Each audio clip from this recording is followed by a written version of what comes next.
if the United States is a leading terrorist state, if, as you say, Britain is another example of a terrorist state, how do you distinguish between that kind of what you describe as terrorism and what they are saying, Osama bin Laden, who's a terrorist? Make the distinction. It's very simple. If they do it, it's terrorism. If we do it, it's counterterrorism.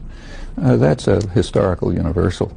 You go back to Nazi propaganda, say, most extreme mass murderers ever. If you look at Nazi propaganda, it's exactly what they said.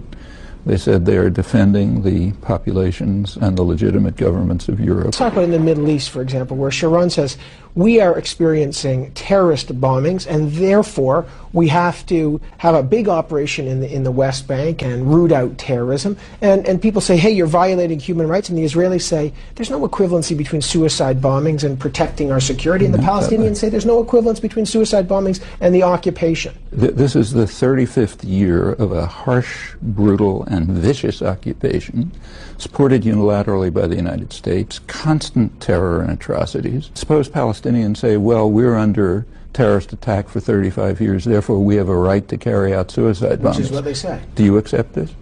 Does anybody accept it? Nobody accepts it. All right, then how come everyone accepts the Israeli claim to be doing it, which is a much weaker claim? Because they are the military occupiers.